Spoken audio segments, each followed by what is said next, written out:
Boa tarde, gente. Boa tarde, professora. Boa tarde, queridas colegas que atenderam o nosso convite. Eu agradeço demais em nome de nossa diretoria. O Dr. Fábio está viajando, não pôde comparecer. E, enfim, é um prazer imenso receber cada um de vocês aqui para mais um evento da ADVEB.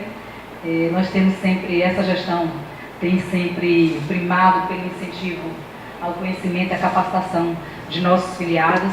Essa foi uma das promessas de nosso presidente e ele tem cumprido realmente à risca. Aqui já é o terceiro evento que nós fazemos aqui em nossa sede e iremos dar continuidade até o final de nossa gestão com mais eventos dessa natureza, né, que promovam melhor capacitação para nossos servidores.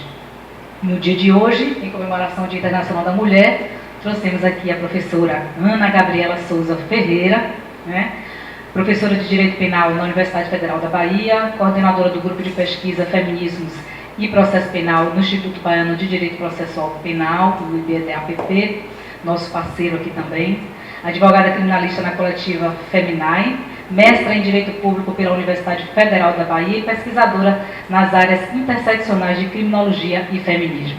Professora, obrigada por ter aceitado o nosso convite. É um prazer imenso da ADPEB poder recebê-la aqui e passar um pouquinho do seu conhecimento para as nossas colegas, né, e todos os nossos filiados que estão aí no interior da Bahia, que não podem comparecer aos nossos eventos na capital. Eu vou pedir licença e vou dar o lugar aqui a cadeira a uma grande colega, a uma grande mulher baiana, uma pessoa que tem total respeito, todo o respeito de todas nós, delegadas de polícia e da Polícia Civil em si, pelo trabalho que fez, como foi a nossa primeira delegada titular da DEAN aqui em Salvador, doutora Isabel Alice. Por favor, doutora, esse lugar é seu.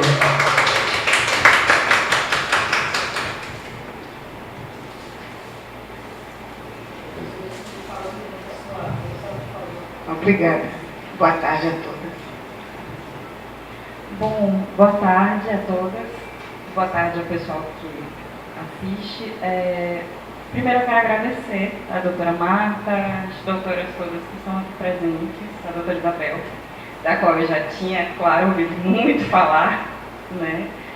Tem um histórico de marco, de referência no trabalho nas DEANs. Agradeço pelo convite, doutora. Acredito que é muito importante a gente ter esses espaços de trabalhar conjuntamente. Estava falando esses últimos dias a mesma coisa. Eu estive no TJ, na DPU e aqui, e sempre com recortes distintos, porque eu acho que não adianta a gente palestrar sobre o direito universal de uma mulher, como se a mulher fosse uma só, né? Uma característica só, e como se os locais precisassem do mesmo discurso. A gente precisa trabalhar conjuntamente com o que a gente tem visto na realidade. E, por isso, para o nosso encontro de hoje, eu escolhi o tema sobre o acolhimento das mulheres em situação de violência, que é o tema sobre o qual nós estávamos conversando anteriormente, né, doutora? E que é um tema muito relevante, especialmente no meu trabalho, não só nas pesquisas, mas no meu trabalho na coletiva Feminai e nos meus trabalhos anteriores enquanto advogada criminalista. Por que é tão importante? Porque a gente tem uma cultura de vitimização feminina, que é uma cultura que nós reproduzimos quase sempre sem perceber. Nós mulheres também reproduzimos essa cultura, né? Uma cultura de tratamento da mulher com base numa desconfiança constante. Nós nos tratamos com uma desconfiança constante, e aqui eu não falo nem da desconfiança entre mulheres, né? Que é uma coisa que as pessoas dizem muito, mas que também é construída socialmente para que a gente não possa se unir. Falo da desconfiança quanto à palavra feminina. A palavra feminina é sempre vista como dúvida, como algo duvidoso, como algo que tem um ardil por trás. E essa dificuldade de comunicação entre nós, que é uma dificuldade fomentada desde cedo por causa de discursos patriarcais que a gente ouve, claro, de que mulheres não podem acreditar em mulheres, faz com que nas DEANs, que são essencialmente coordenadas por mulheres, a gente tenha uma mesma situação de desconfiança recíproca. Não é uma desconfiança que parta das delegadas. E aqui eu lembro da doutora perguntando como é que a gente faz no outro dia, né? Para poder auxiliar melhor, para poder identificar melhor, porque o caso chega para a gente no início e não tem como você saber, identificar de imediato que está havendo ou não está havendo uma violência de gênero, né? Eu acho que é importante reconhecer sinais que são maiores ou menores, mas partindo do pressuposto de que a palavra feminina, primordialmente, a linguagem entre mulheres tem que ser uma linguagem valorizada como uma linguagem direta e real e acessível, não como uma linguagem com ardis, porque nós somos habituadas a imaginar que a linguagem entre mulheres, que a comunicação entre mulheres está sempre cheia de ardis, de uma tentativa de manipulação da outra. Isso não é uma construção do direito, nem é uma construção de grupos de mulheres específicos, é uma construção patriarcal de sempre, de muitos anos de história, em que nós aprendemos a não nos comunicar.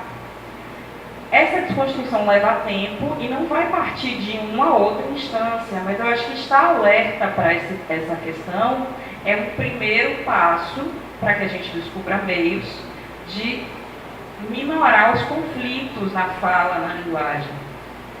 E dentro dessa perspectiva de linguagem, outra coisa que me chama a atenção é que quando uma mulher procura a DEAN, ela tem muita dificuldade em expressar qual a violência que ela está sofrendo, especialmente porque as doutoras já devem conhecer aquele tipo de violência que uma psicóloga, Laura, eu esqueci o sobrenome dela, eu esqueci o sobrenome de todo mundo, gente. Ela fez a análise do ciclo de violência e aí nós temos 3 fases desse ciclo, né? Uma fase de tensão aumentada, quando o casal está nos conflitos, e são conflitos permeados essencialmente pela ideia de que existe um papel masculino e um papel feminino. E quando a mulher não corresponde a esse papel feminino, a tensão no relacionamento vai aumentando. A doutora estava falando aqui sobre o moço que disse, não, você vai me entender, doutora, porque eu bati nela, porque ela cortou a cabeça de peixe. Ela jogou fora essa cabeça de peixe, dava um caldo maravilhoso. É o papel, entende? Ela tem que estar ali, atenta ao desejo e à necessidade dele. E quando isso não acontece, essa tensão vai aumentando até a segunda fase desse ciclo de violência, que é a explosão.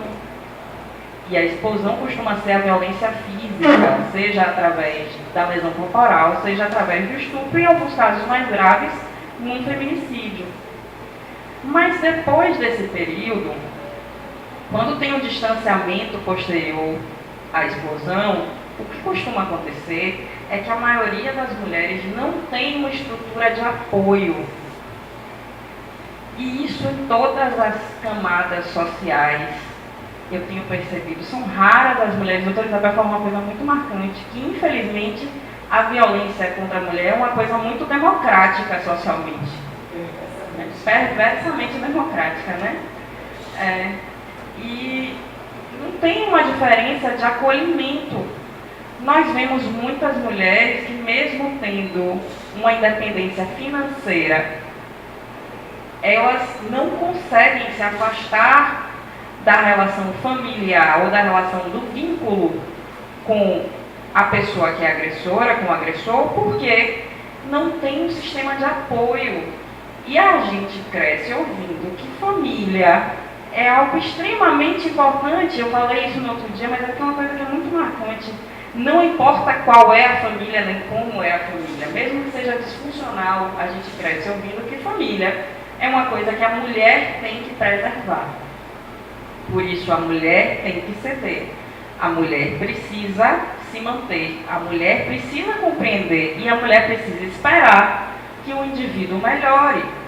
Daí a ideia do susto na delegacia, né? Porque a mulher é ensinada a tolerar tudo. Quando ela está no momento de não aguentar mais a violência que ela vai até a delegacia, ela ainda tem a expectativa de que a delegacia resolva aquilo ali através de quê? É só dar um susto. Mas essa linguagem do susto, que pra gente pode parecer uma coisa, meu Deus, como é que a mulher está apanhando, está sendo agredida, está vivenciando isso e ela só quer que eu dê um susto, ela está querendo resolver aqui um problema que não é daqui. Mas esse susto, talvez, para uma linguagem menos elaborada, é a forma dela dizer, ó, mostre para ele que tem alguém com mais poder do que ele, porque aí ele vai parar. Eu não tenho. Mas alguém tem, e aí ele vai se assustar e vai parar. Aí eu vou conseguir fazer o que me pediram para fazer desde sempre, que é manter a família, manter a união, que me disseram que é o que eu preciso fazer a vida toda. Mas isso eu consigo perceber do meu lugar de fala. Eu tive acesso a um conhecimento sobre qual seria o meu papel social e que eu não me enquadro nesse papel social, por sorte, muito cedo. Eu vivenciei violência também em relacionamento. As doutoras estavam lá, eu cheguei a mencionar isso, que foi o que me fez despertar para o fato de que, dentro do meio judicial, nós temos muita reprodução de um discurso machista, porque eu, depois de ter sido agredida verbalmente, quase agredida fisicamente, a polícia interveio no momento, e aí eu não fui agredida por sorte, né? A intervenção realmente foi divina naquele momento, eu brinquei, foi dos meus orixás que estavam comigo. Só pode ter sido porque o policial chegou segurando a mão da pessoa no meio da rua, quando eu estava para ser agredida. Mas quando eu falava sobre isso com os meus colegas na faculdade de Direito, o que eu ouvia é: o que é que você fez para ele agir assim? Esse discurso é um discurso muito comum. E a minha percepção foi uma percepção que chegou cedo. Depois desse momento, de vários questionamentos, eu entendo que eu não tenho que passar por algumas coisas, eu consegui elaborar a minha linguagem.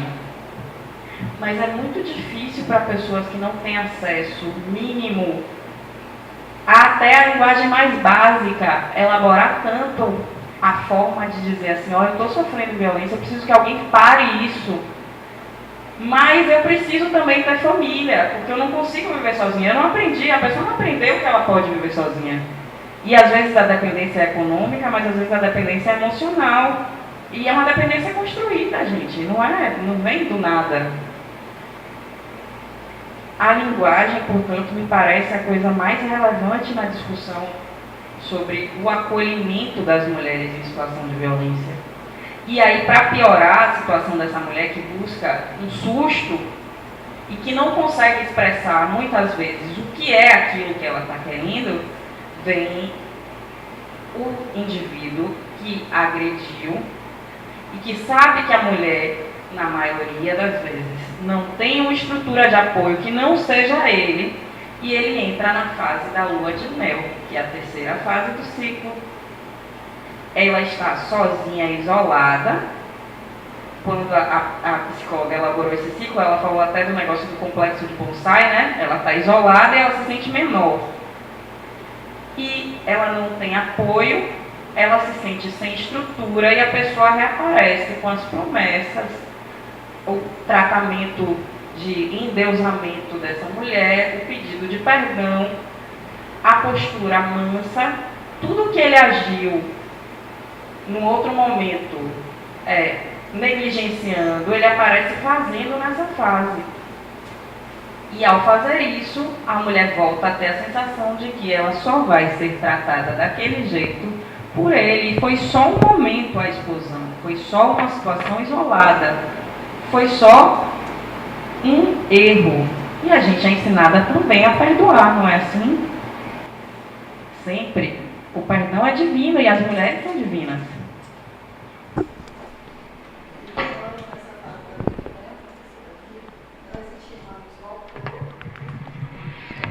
Tem horas nessa fase da lua de mel que, por coincidência, nós intimamos o autor e ela comparece à delegacia com ele.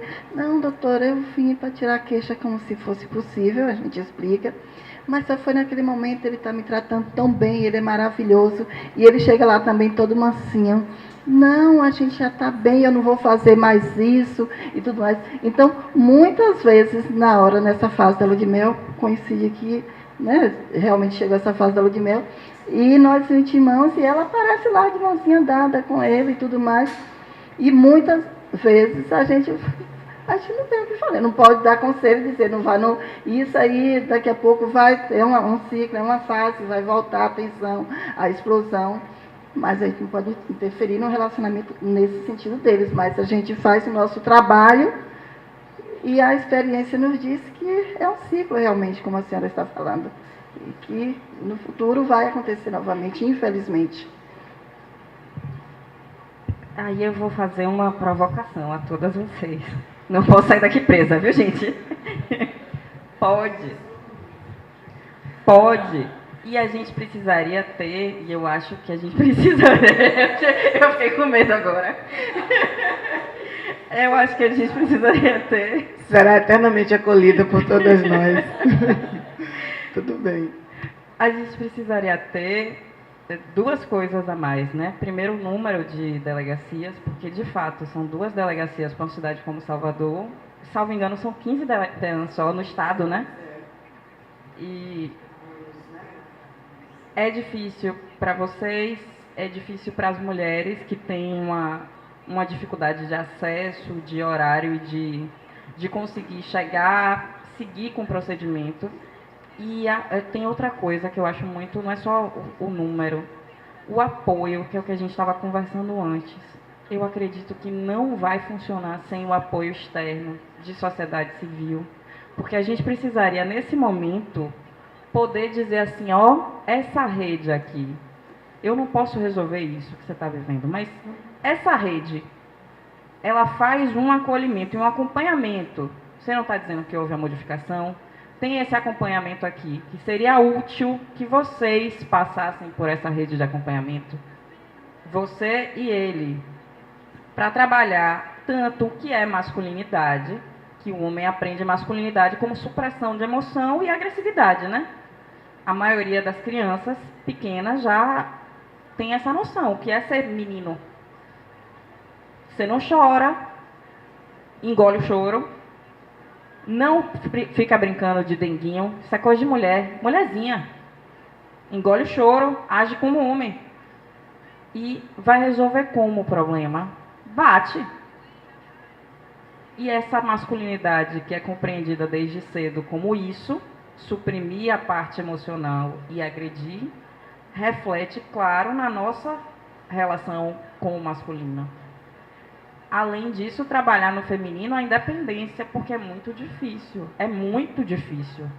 A gente, desde cedo, internalizar que a mulher depende de uma estrutura familiar.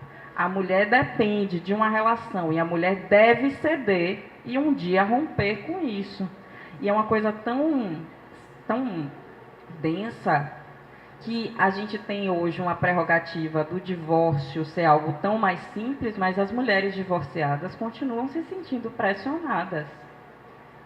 Ai, mas eu vou me divorciar, está tudo resolvido? Não. Tem sempre um encontro familiar em que as pessoas questionam, mas não podia tentar mais, porque um casamento não é uma coisa para jogar fora assim. Uma relação não é uma coisa para jogar fora assim. E você tem que entender que você é a mulher. Eu nunca ouvi em nenhuma relação interpessoal minha alguém chegando para um homem e dizendo, mas você tem que entender que você é um homem, poxa. Se não fosse assim, você é o homem com o conceito de homem sendo ser provedor. Porque aí as pessoas falam, não, mas ele é o homem. É ele que tem que pagar a maior parte das contas da casa. Ele não pode ficar com um negócio de emoçãozinha demais, porque ele é um homem. Você espera dele que age como você. Mas para dizer assim, ó, você é um homem, você tem que ceder. Não existe. Eu nunca vi, gente, nunca, em nenhuma, com amigos, com pais, com parentes, nenhuma relação. E isso, se a gente tivesse uma rede de apoio, que fosse uma rede mais ampla, ter esse lugar para encaminhar as pessoas, poderia ser útil, poderia evitar que essa mulher que naquele momento sofreu uma violência e está num ciclo de deslumbramento, porque ela acha que aquele homem realmente mudou e que é o papel dela ceder. Ela não consegue nem processar o que está acontecendo, é como se estivesse sempre em altos e baixos. Que essa mulher tivesse uma rede de consciência, de formação de consciência. Porque o primeiro momento de conscientização aconteceu, e eu acho que isso dá uma falsa imagem para a gente. A gente tem a falsa imagem de que se a mulher já foi a DEAN, ela já se conscientizou do que é o direito dela. Só que, usualmente, A mulher foi à DEAN porque ela teve o primeiro flash de consciência de que aquilo que está sendo exigido realmente já é demais. Mas esse primeiro momento de consciência não é a consciência da autonomia dela, é a consciência do limite dela. E é diferente. Uma coisa é você se sentir capaz, outra coisa é você se sentir esgotada.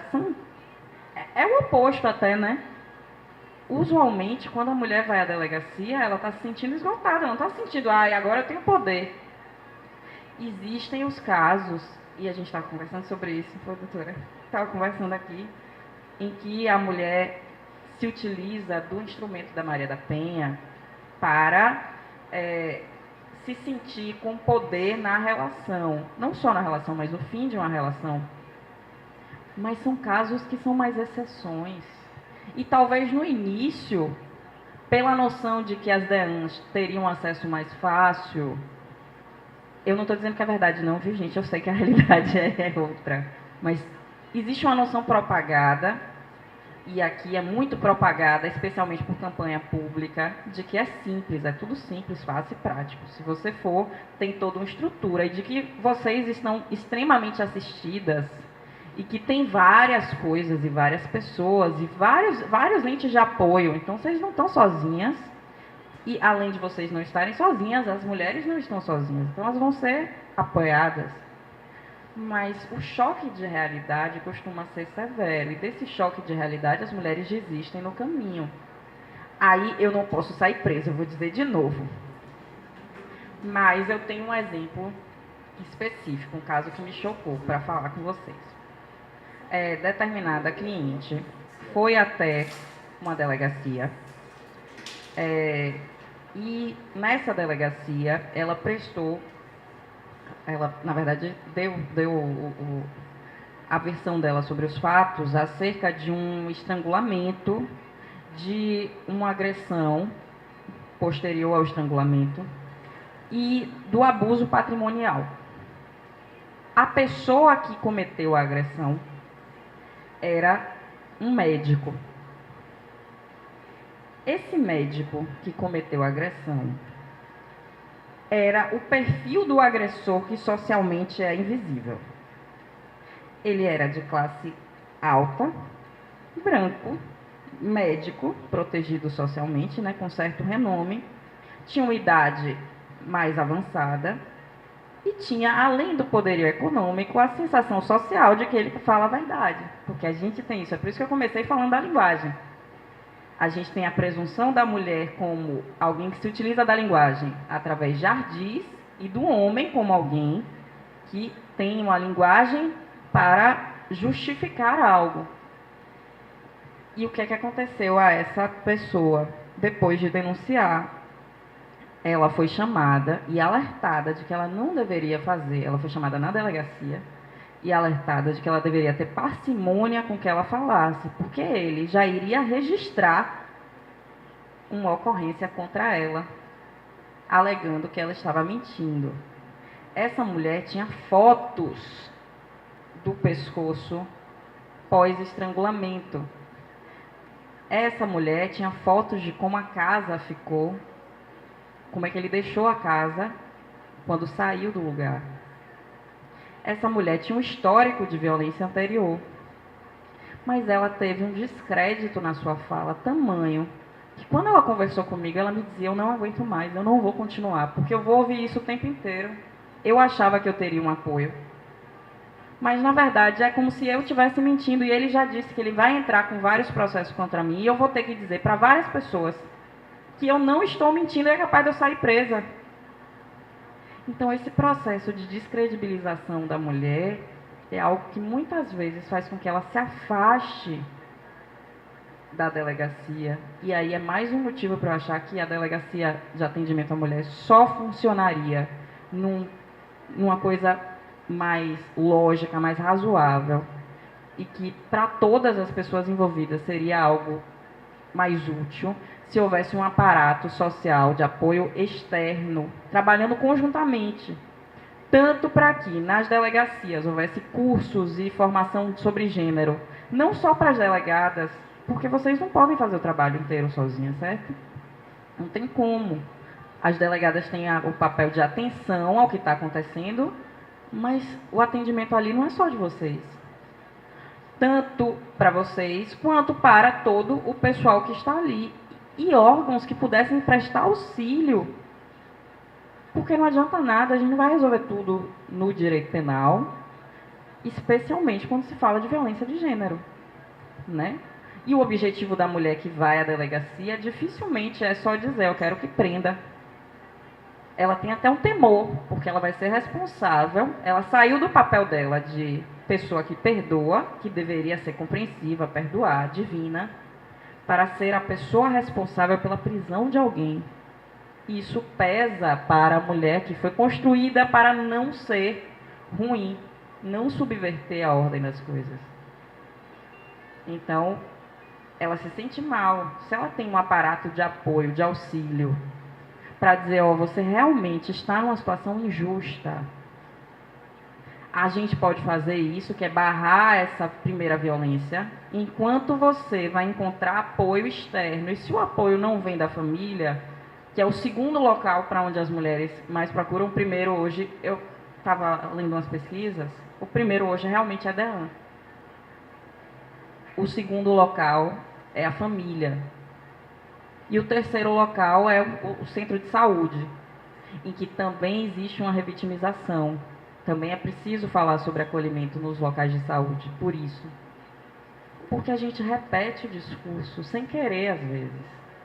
Quando uma mulher ouve, poxa, se eu fosse você, eu tinha cuidado com o que você está falando, viu? Porque o cara vai registrar uma ocorrência ali contra você. Ela se sente descredibilizada e aí vem a revitimização. E eu não pressuponho que todas as mulheres usam da Maria da Penha com boa fé. Eu não pressuponho que ninguém haja o tempo inteiro com boa fé, não é isso. Não tem um pressuposto absoluto de veracidade do que a mulher está falando. Para isso que existe processo posteriormente. Mas no momento de vulnerabilidade, essa descredibilização é algo que faz com que a mulher se sinta não acolhida nem pelo último instituto de poder que ela achava que haveria. Ó, eu não tenho mais condição. Eu preciso de alguém que venha de fora, porque eu não tenho família, eu não tenho estrutura social, muitas vezes eu não tenho nem independência financeira. Aí eu vou para o Estado, e o Estado me diz que eu estou mentindo. É uma coisa muito comum. É como no estupro. A mulher precisa falar sobre aquela situação, daí a subnotificação ser tão grande. Ela precisa falar sobre aquela situação e muitas vezes ela vai ser analisada. O seu comportamento vai ser analisado. Não é o do indivíduo que fez. Então, eu acredito que o primeiro passo a trabalhar na perspectiva de acolhimento é exatamente a linguagem, que precisa ser uma linguagem pautada na formação de gênero, para a gente não repetir um discurso, mesmo sendo mulher, a gente repete muitas vezes o discurso misógino. A gente não pode repetir o discurso misógino no acolhimento de uma mulher que já foi vitimizada. Minhas primeiras pontuações são essas. Eu queria que a gente dialogasse. Bem, é interessante o que você traz e extremamente sério do ponto de vista da proposta das DEANs. Quando essas agências foram criadas, na sua essência, a mulher estaria tendo essa credibilidade, nunca questionada nesse primeiro momento. Então, quando às vezes a gente diz assim, não acreditar ou duvidar daquilo que ela está dizendo, ou então utilizar-se do aparato das DEANs como instrumento de vingança, é exatamente, primeiro, por uma falta de informação. Quantas vezes as pessoas vão, não só as mulheres, e às vezes até um profissional da área, chega assim e diz assim, olha, eu nunca estive aqui, ou então eu não advogo, vamos dizer assim, com fatos dessa natureza. O que é que efetivamente a instituição faz? Então, por muito tempo se teve a ideia de que as mulheres indo a qualquer DEAN, não estou dizendo só a nossa, mas no Brasil inteiro, a gente tem mais de 500 DEANs, Ali seria um espaço onde, em tese, qualquer coisa que o homem dissesse não seria verdade. Então, a leitura também era essa. Ele podia estar falando a verdade, mas nós, por sermos deãs, nós não iríamos acreditar. E, na verdade, essa nunca foi a proposta. O que a gente faz é aplicar exatamente a lei dentro daquilo que é a tarefa da Polícia Judiciária. Então, se a nós cabe a investigação, apurar a veracidade do que está sendo registrado, não também cabe a nós, e isso é que você traz com muita propriedade, a questão do pré-julgamento. Se eu não tenho um olhar atento, uma escuta ativa, e a possibilidade de entender o que está acontecendo com o outro, eu não vou atender bem nem a mulher e nem ninguém. Então, quando nós, enquanto DEANs, aqui em Salvador, quando a DEAN foi inaugurada, nós fomos, enquanto policiais, quando eu digo nós, as delegadas, as policiais que trabalhavam, nós fomos buscar essa ajuda externa que você está dizendo. Não nos cabia, diante de uma violência que é extremamente complexa, difícil de você poder, na primeira análise, avaliar e dar uma solução.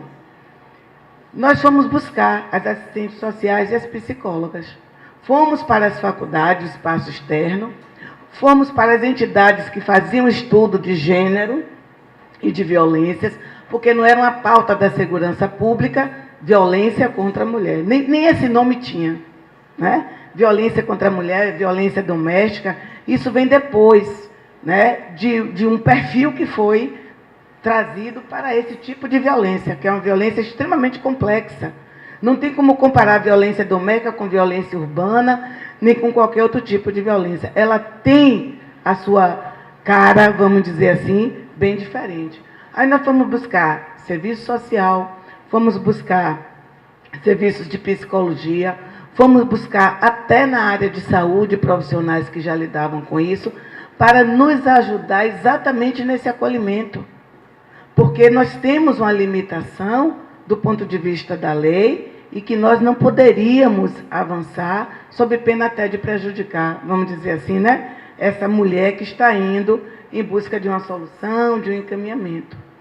Mas, nessa trajetória, o que trouxe a Lei Maria da Penha nesse sentido? Se a gente pensasse no grande valor que é essa legislação, no seu artigo 8º, ela já contempla tudo isso, quando fala das políticas de integração. Então, DEANs, o que vocês estão fazendo é o melhor que vocês podem fazer, mas vocês vão precisar, sim, desse olhar multiprofissional. E nós sabemos disso. Quando a Delegacia da Mulher de Salvador, e só tinha uma nessa época, ela completou 15 anos, nós trabalhamos, e aí você traz isso, eu estava aqui lembrando, nós trabalhamos, todo ano a gente fazia uma campanha. Aqui surgiu um cantor que começou a dizer que tapa na cara, e aí a DEAN, tapa de amor, dói e é crime. Vamos trabalhar isso, conscientizar nesse sentido. Então, sempre a gente levava, dentro do espírito do trabalho policial, isso. E quando a DEAN fez 15 anos, nós trabalhamos com o seguinte mote nos nossos eventos: os silêncios ficaram para trás. Por que os silêncios para nós da DEAN ficaram para trás? Porque mesmo quando a mulher não dizia, a gente fazia essa leitura. A gente aprende pela experiência de lidar com essa violência que o silêncio, às vezes, grita mais do que a palavra. Então, a ajuda externa, ou seja, o serviço social que faz a parceria com a gente, as entidades, quer sejam públicas ou privadas, ou seja, que o Estado cria e abre essa possibilidade de atendimento, como as instituições, as ONGs, começaram a entender que o trabalho da Delegacia da Mulher, ou das policiais que atuam nas DEANs, ou em qualquer outra delegacia, vai além do trabalho policial. Vai muito além. Então, as DEANs são lugares, sim, de um exercício de cidadania e que as mulheres precisam ter. E aí você disse, elas vão em primeiro lugar na DEAN, porque ainda é o espaço, com todas as dificuldades que a gente sabe que a gente tem, com limitações de pessoal, de recursos, mas é o primeiro lugar. Por quê? É o primeiro lugar. Porque é o lugar onde elas, falando ou não, criticando ou não, achando que a gente vai resolver ou não, ainda é o lugar que elas sentem a possibilidade de uma mudança. O ciclo da violência, que para nós, na sua fala, a gente entende, mas que às vezes as mulheres não entendem, né? Porque no ciclo da violência, a primeira sensação que nós temos é de que esse caráter de vulnerabilidade vai aumentar, e vai. Elas não têm essa percepção, né? Quem está vivendo aquele conflito na relação não está entendendo. Quando chega na explosão, o que é a explosão? É o dia que o fato chega ou na polícia, ou na imprensa, ou na vizinhança. É o dia que explode mesmo, né? É aquela descarga da tensão que não tem mais como esconder. E aí, às vezes, elas vão, mas também não vão. Indo ou não, isso não muda essa violência. A grande questão é essa. E aí, eu acho interessante, quando você traz isso, da mulher buscar a delegacia, eu lembro perfeitamente uma vez, aí as colegas podem também, cada uma tem essa experiência, que ela chega lá e diz assim, já aconteceu conosco, eu não sei o que eu estou fazendo aqui, mas eu estou. De alguma forma, em algum momento, diante da sua situação de violência, a DEAN veio como um referencial. Então, essa acolhida para essa mulher que não sabe o que está fazendo lá, ou para essa que vai dizer, eu sei que isso aqui não resolve nada, né, doutora? Mas eu vim. Que bom que você veio. Quem sabe você vai ser a primeira que terá uma solução daqui. Ou então, elas não entendem porque estão ali, porque serão responsáveis pela prisão do seu agressor. Eu não estou falando do agressor, eu estou falando do pai, do irmão, do marido, do filho. É o grande recorte que essa violência traz, né? Só isso, só esse vínculo já desconfigura tudo que a gente cria em torno disso. E o que é que a DEAN tem como missão primordial? Desmistificar isso. Não é a senhora que está trazendo o seu marido, o seu companheiro aqui. É a conduta dele que ela diz que é crime. É o reverso disso. Então, para ela entender que o que ela está buscando, em última análise, é ajudá-lo. Porque a conduta dele, sendo marido, filho, irmão, o que for, não vai ser mudada na lei. E nós vamos aplicar a lei. Então, para nós, às vezes, é muito difícil, prender e atuar em flagrante um pai com as filhas ali pedindo que não faça. Prender e atuar, e vai fazer mesmo, porque a gente vai fazer. A DEAN vai fazer. Né? E depois que ela passa por esse período, né, em muitos casos, elas retornam à delegacia, que é um dado que, estatisticamente, as pesquisas não mostram, o quanto a gente tem de retorno disso. Normalmente as pesquisas são em cima do processo de vitimização, né? Do quanto essa violência é perversa, do quanto essa violência como é que se diz? Prevalente nessas relações de conjugalidade e familiar. Mas quantas retornam e tomam consciência exatamente dessa situação que você está trazendo. Né? Então, o papel das DEANs é de conscientização, de aplicação da lei, e graças a Deus que a Lei Maria da Penha trouxe para a autoridade policial, né, esse resgate do seu papel.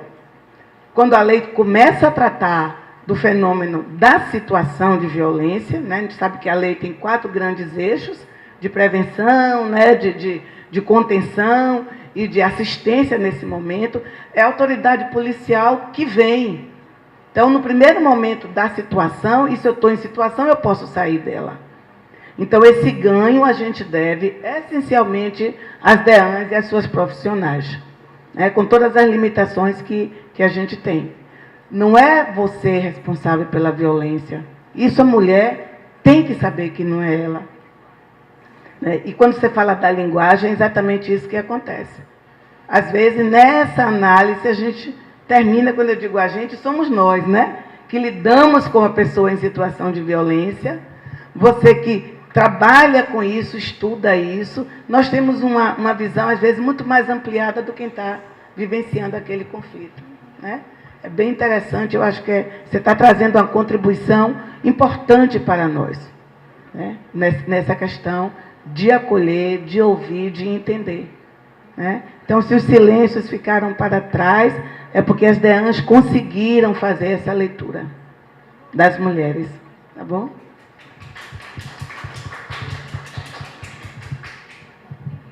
Sempre falando, mas assim, DEAN inquieta muita gente. DEAN inquieta muita gente. Veja bem, nas colocações que foram feitas, né, que elas são quase que repetidas quando a gente vai a algum evento, e por isso eu faço questão de que as delegadas que trabalham comigo estejam todas presentes, porque quando eu vou a uma reunião e que tem uma inquietação, eu sempre chamo todas as minhas salas para a gente discutir um pouquinho. E às vezes ela chegando, hoje mesmo eu falei todo mundo, quem fica no plantão, eu digo, não, eu assumo que todo mundo vá, se precisar a gente desloca para a gente poder trocar. E eu entendo assim que as críticas, que eu entendo que quando você critica alguém ou algum órgão, é porque ele está vivo, é porque ele está impactando na sociedade, então elas são todas bem-vindas. Mas eu falo em relação a DEAN, até nessa questão de atendimento mesmo, de que a mulher, esse acolhimento, e eu digo na rede. Rede é bom, a promotora ri muito, porque eu digo assim, na rede é bom porque eu me sinto em casa, porque a rede é horizontal, não tem hierarquia, então está todo mundo trabalhando para um fim específico, Ministério Público, juizado, delegados e tudo mais. E sempre se coloca que o atendimento à mulher quando vai a DEAN seria aquele atendimento e que tem que ser melhorado mesmo, porque no dia que a gente entender que já atendeu tudo bem, a gente vai estagnar, entendo que ser melhorado.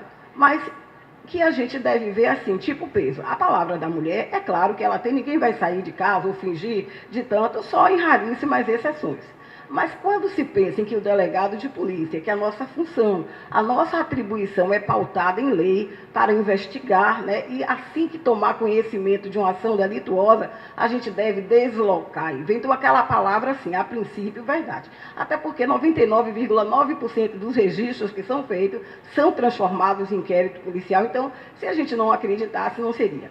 E tem casos que deixam de ser indiciado, por quê? A gente não teve elementos, o fato até é real. Mas a gente não tem elementos, não tem prova nos autos, então deixa de ser indiciado sem esse motivo. Quanto a esse acolhimento, que é o que a gente fala, como a gente trabalha em rede, como as DEANs assim, trabalham em equipe multidisciplinar, delegados, assistentes sociais e psicólogos, exatamente porque o delegado ele não tem formação. A gente pode atender, acolher de uma forma, eu digo assim, empírica, eu digo daquela forma, como a gente acolheria uma amiga, acolheria alguém, mas profissionalmente, como eu fui a um encontro e disse, os delegados precisam ter uma escuta clínica, e delegado não está tendo, delegada de DEAN não está tendo escuta clínica, e eu fiquei a tarde toda, e a primeira coisa quando eu cheguei em casa foi jogar no Google, escuta clínica. Aí quando eu cheguei lá na escuta clínica, ela é privativa de psicólogas e de psicanalistas que precisam ir, quer dizer, que o delegado não tem condições, nem elementos, nem formação para fazer. Então eu passei a ver escutativa, essa é legal, dá para o delegado fazer e passar para os policiais. E aí, voltando, né, no que eu falo, a gente, como delegado, no momento em que acolhe a mulher, se no momento que a mulher chega na delegacia, a gente inicia a persecução. E o fim que a gente quer é que aquele autor seja responsabilizado quando ficar aprovado uma infração penal.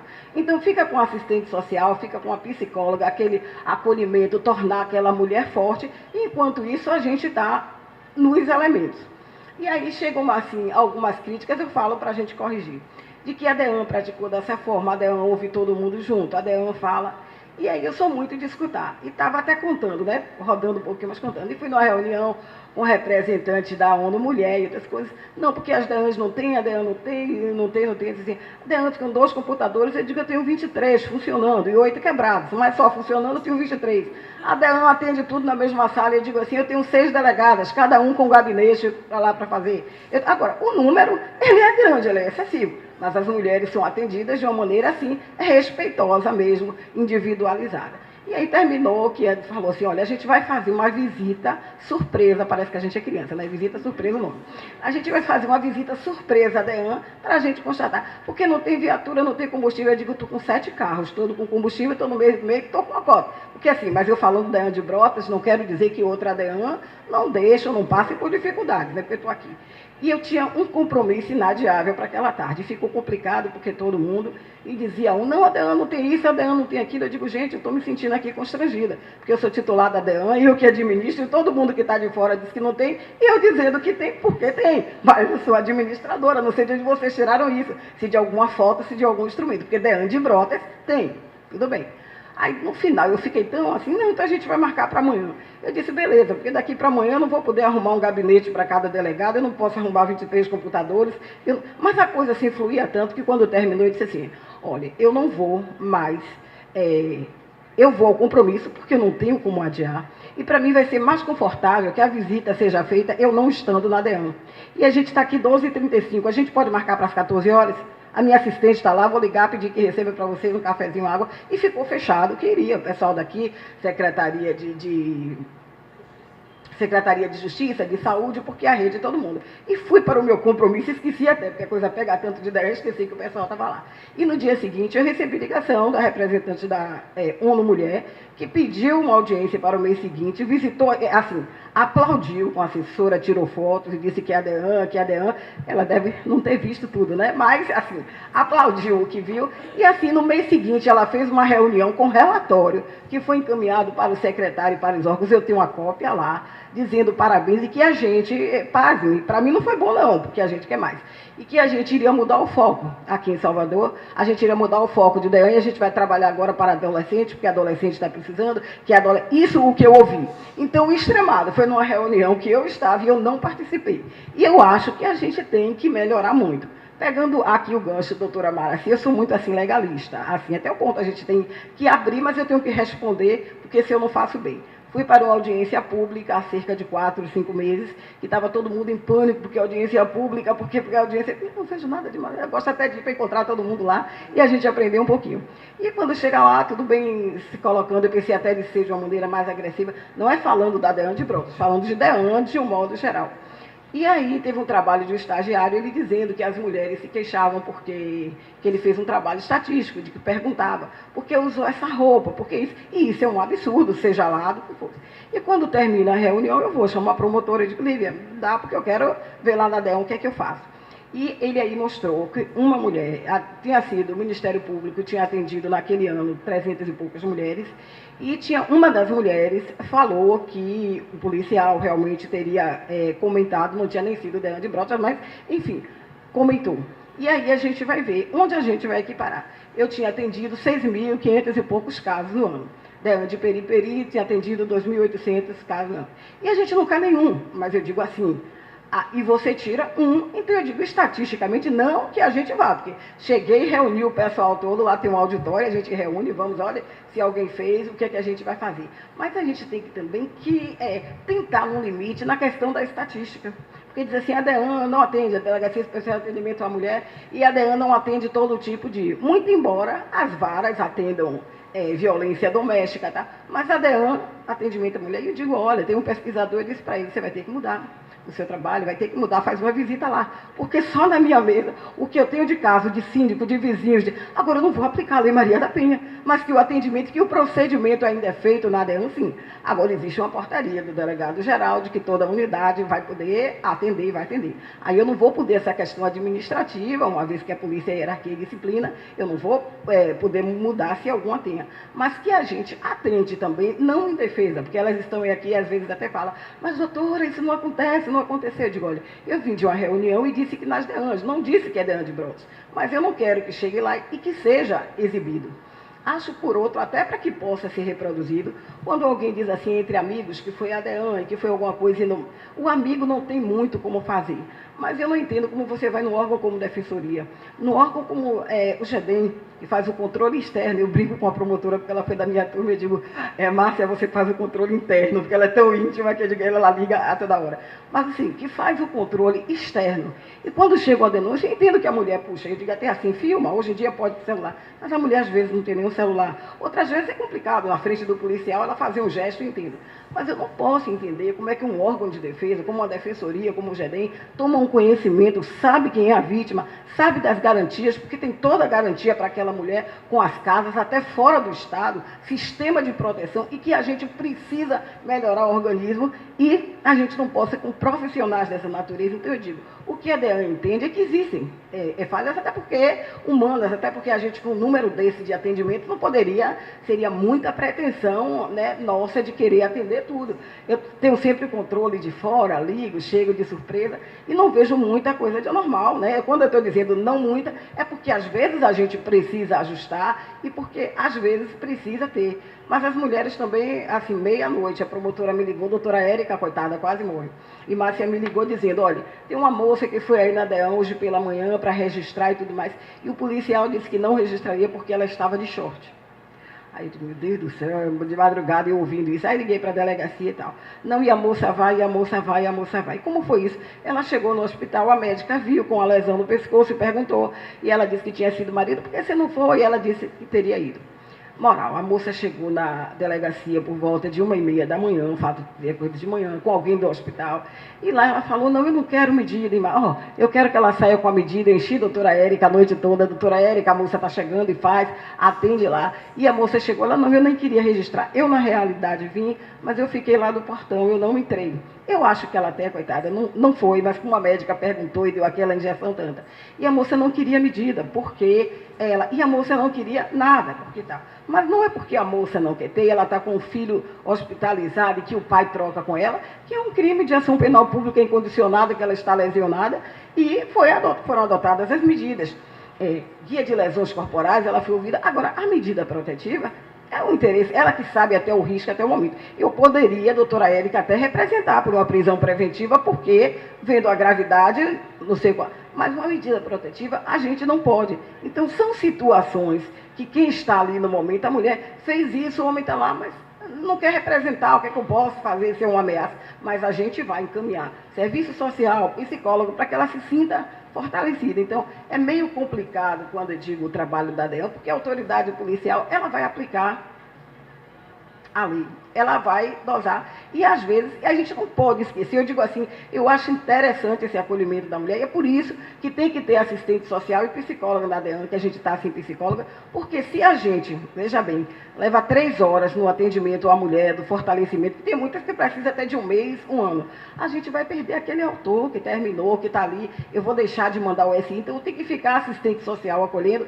e eu, delegada de polícia. Então, quando se fala a DEAN, nesse atendimento que não foi, assim, entenda-se todo mundo, não só o delegado de polícia, porque o papel preponderante, quando a gente ouve, ou quando as delegadas, assim, o papel do delegado é estabelecido em lei, ele vai ter com outro profissional qualquer, de com urbanidade, com responsabilidade de fazer. Então, assim, para a gente que está aqui, que a gente possa, assim, até reproduzir, tem gente que diz assim, que a gente tenha um pouco de pena da DEAN, mas não é bem assim. Eu digo nas reuniões, não é pena, não, é somente uma questão de análise. A gente fica assim, tem organismos, eu dou nome, porque a gente trabalha em rede, faz, você atendeu quanto no ano? Eu estou lá demais, só atendi 12 pessoas.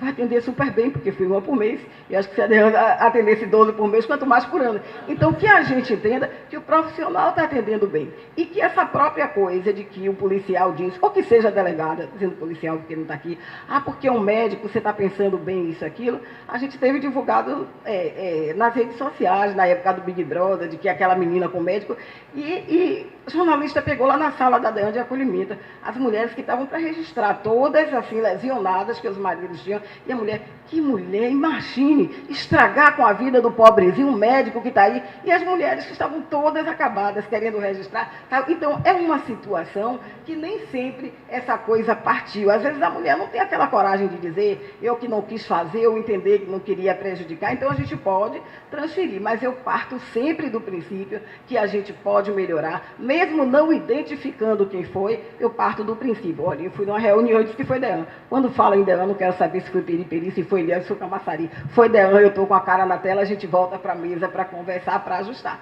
Mas assim, que tenha uma procedência, mas só que a gente possa ver, quando se fala em Dean, que assim, a gente não deixa, porque é Dean de ser delegado de polícia, de ter a responsabilidade legal, de ter que fazer, e esse acolhimento que a mulher precisa mesmo se colocar, a gente vai ter, assim, a responsabilidade da assistente social e da psicóloga nessa questão, entendeu?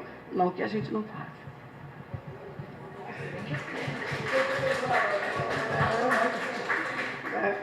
Tá na Foi. Doutora,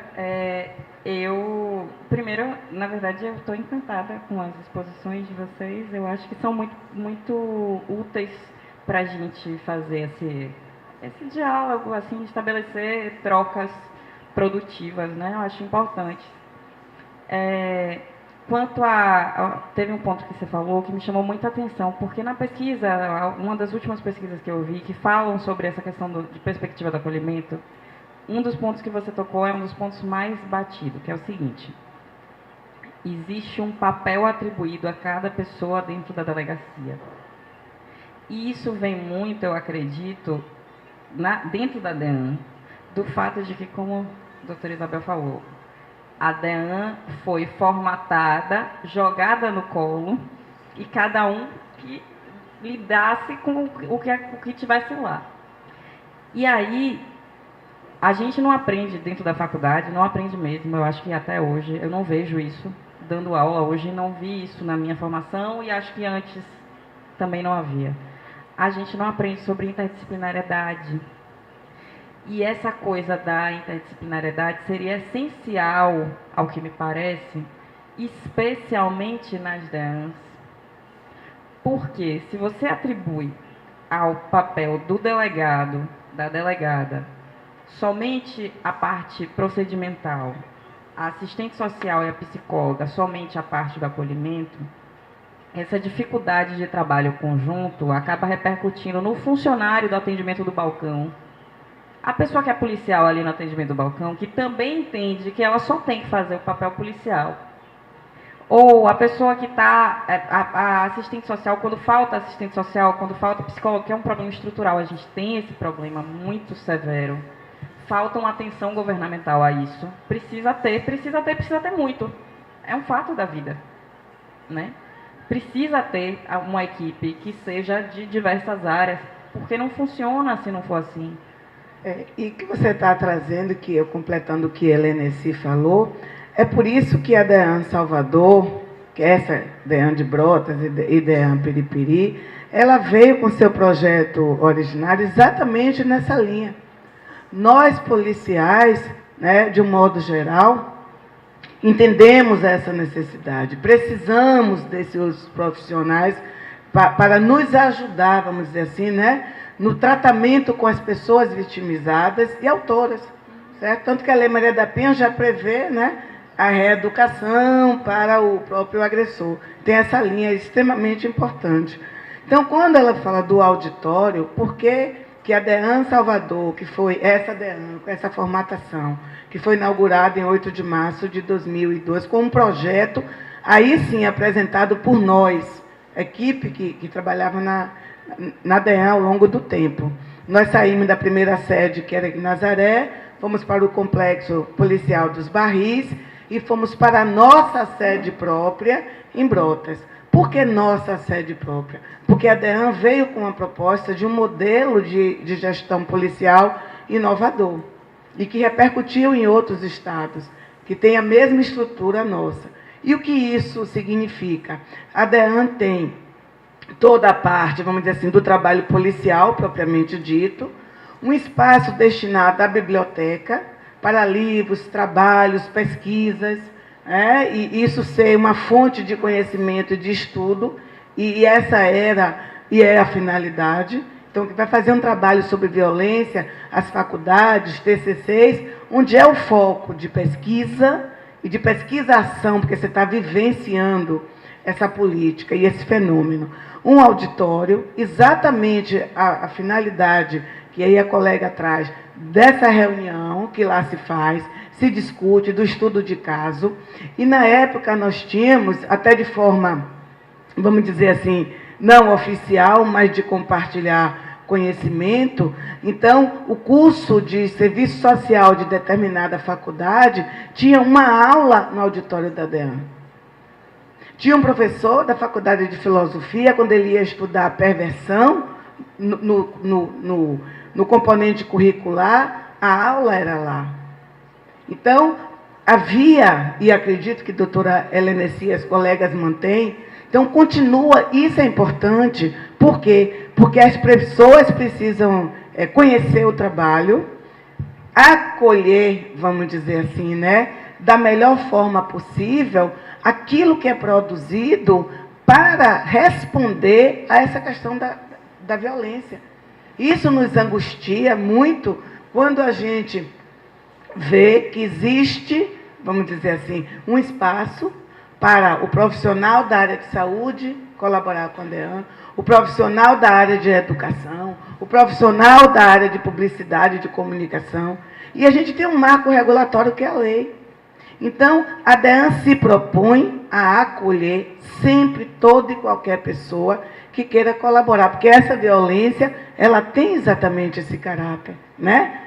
Ela tem uma coisa que nos inquieta enquanto profissionais da área de segurança pública, quanto você, que é uma profissional da área jurídica, quanto a outra, que é da área, né? Todo mundo se incomoda muito com essa violência, porque ela termina refletindo muito aquilo que a gente não quer, nem para nós, enquanto pessoa, nem para nossas famílias, nem para os nossos filhos.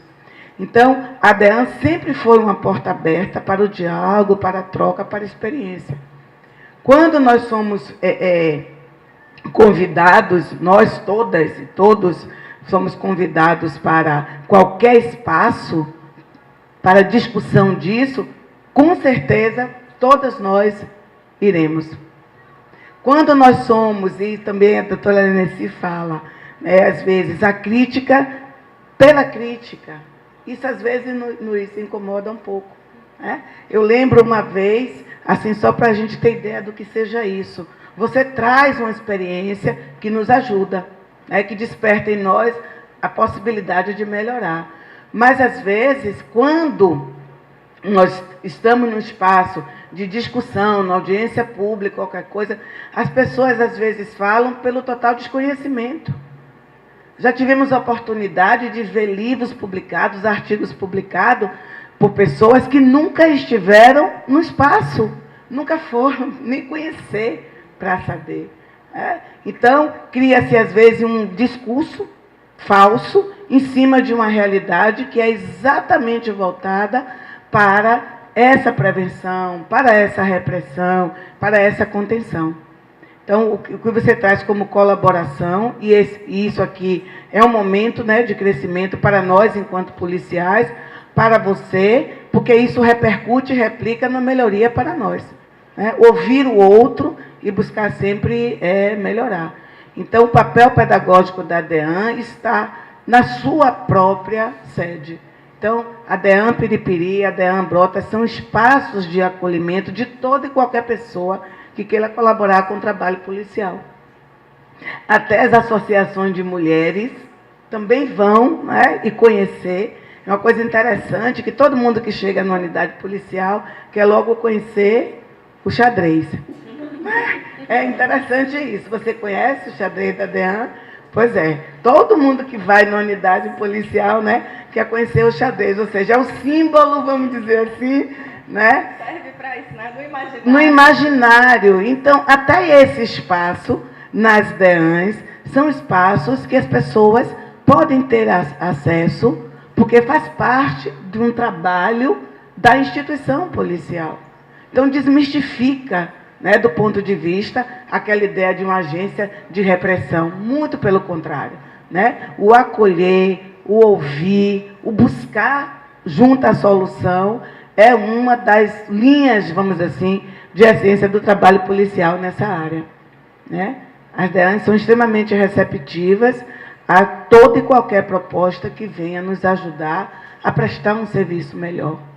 É por isso que elas pontuam sempre como sendo uma unidade de referência, com todos os seus limites, mas essa é a proposta de todo mundo que se predispõe do ponto de vista institucional e do ponto de vista pessoal, né? Nós vamos sempre além do trabalho policial, né? Eu costumo dizer que a DEAN é mais do que uma missão. Quando você botou o pé ali, você sabe o valor que você tem enquanto profissional e o quanto a gente pode ajudar as pessoas, né? Porque a violência, ela é muito ruim em todos os sentidos, né? A violência tira de nós uma perspectiva de dias melhores. E isso a gente não quer absolutamente para ninguém. Então, esse mês de março é um mês de extrema reflexão. Todas nós temos N espaços para a gente levar não só essa mensagem de que deve denunciar sempre.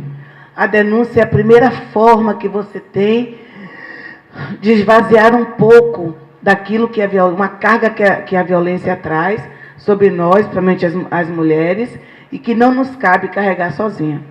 Então, falar de rede, falar de acolhimento, é ter na DEAN sempre uma porta aberta para que a gente possa crescer nesse sentido. Doutora, a senhora me dá licença, só para eu poder encerrar então e a gente falar com... Deixa eu sentar aí para poder dar uma palavrinha só de... Doutora Isabel, obrigada, viu? Não sei o que seria de mim hoje sem a senhora aqui. Gente, professora Ana Gabriela, muito obrigada. A ADPEB se sente assim... muito agradecida por ter a sua participação, por a senhora ter vindo aqui na nossa sede e poder trazer um pouco da sua experiência para nós.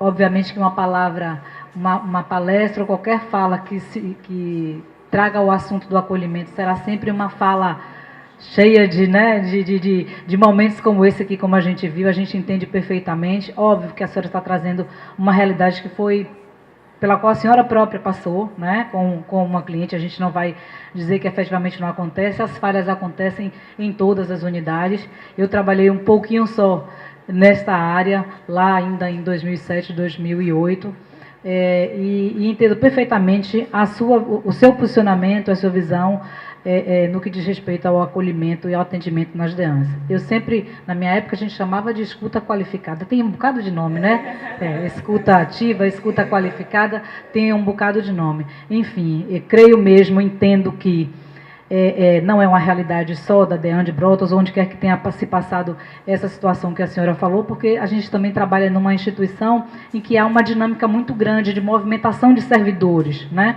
E é óbvio que dentro das DEANs e das unidades, em algum dado momento, nós vamos ter pessoas que não têm aptidão para estar ali, não têm até o trato necessário, né, para trabalhar naquelas unidades. As delegadas fazem um esforço muito grande para trazer essa capacitação, mostrar a eles o diferencial que é trabalhar numa unidade como a DEAN. Nós temos problemas sim, o sindicato é uma porta também de entrada de muitas dessas reclamações, a senhora pode ter absoluta certeza. Não tem muito tempo, inclusive, que algumas notícias chegaram aqui de que mulheres estavam sendo encaminhadas para a central de flagrante porque a DEAN não tinha plantão. A gente, quando é de nossa alçada, a gente intervém para resolver essas situações, porque para nós é importante, para o sindicato, para a ADPEB é importante, sim, que nossos delegados, onde quer que trabalhe tem essa proteção, de saber que eles estão fazendo o que é possível com, muitas vezes, os recursos que são muito poucos, né? Doutora Leneci está sendo uma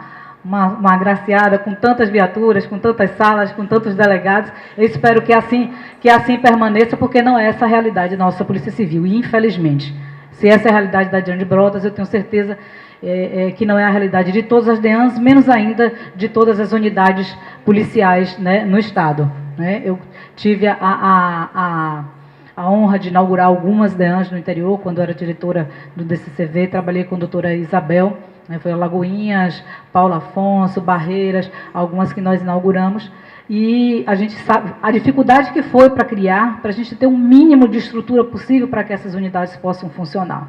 A gente tem um grande trunfo na mão, que é a própria legislação, que nos permite, né,